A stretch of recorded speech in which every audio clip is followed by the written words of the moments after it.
रक्षा और विकास किसी भी सरकार या राज्य की पहली प्राथमिकता होती है। रक्षा, क्योंकि रक्षा के आधार पर ही, सुरक्षा के आधार पर ही राज्य का निर्माण हुआ है। अगर इसके इतिहास में जाएंगे, राज्य क्यों बना, हर धर्म में इसकी अलग व्याख्या है, लेकिन सुरक्षा और रक्षा वहाँ हर जगह कॉमन है।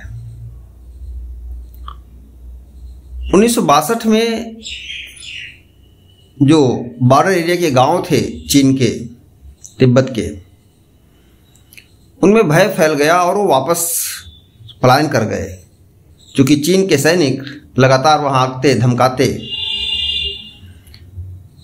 हमारी सरकार अपने कारणों से कुछ नहीं कर रही थी। ऐसे एक उदाहरण है उत्तराखंड के मिलन गांव का, जहां पर 1962 के युद्ध के बाद से लोग पलायन कर गए थे। आज उस गांव का बढ़िया विकास हुआ रहा है और पर्यटन स्थल के रूप में डेवलप हो रहा है। मोदी सरकार की ये नीति कि जो सीमा पर गांव है वो अंतिम गांव नहीं, वो हमारा पहला गांव है। एक विचारधारा का परिवर्तन, यानी हमारे विकास की प्राथमिकता वहां पर होनी चाहिए पहले। हमारा अंतिम गांव नहीं, हमारा पहला गांव है। इसी के तहत मिलन गांव का विकास किया गया और आज वहां पर्यटक जाते हैं, लोग वहां रहते हैं और स्थानीय लोग भी, वहाँ के जो लोग थे पलायन कर गए थे, अब वहाँ नई तकनीकी से, नई तरीके से वहीं पर ही अपना विकास और कार्य करना चाहते हैं और नई तकनीक लगाकर वो सफल भी हैं। पर्यटन वहाँ का विशेष सिस्टम है। पर्यटन अगर बढ़ेगा वहाँ पर तो हमारी पहल रहेगी, आवाजाही रहेगी।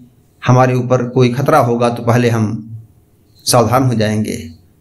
बॉर्डर के गांव हमें सूचित करते हैं कि हमारा दुश्मन, उस पार का दुश्मन कब क्या कैसे कर रहा है, कौन सी उसकी हलचल है। हर पॉइंट पर आप अपनी सेना तैनात नहीं कर सकते।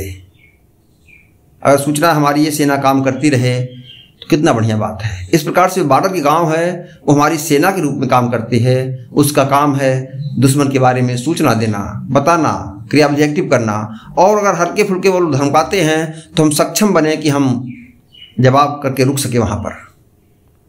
आज सरकार ने ये काम करने बखूबी किया है और इसलिए सीमा के गांव खुशहाली में जी रहे हैं। नमस्कार साथियों, मेरा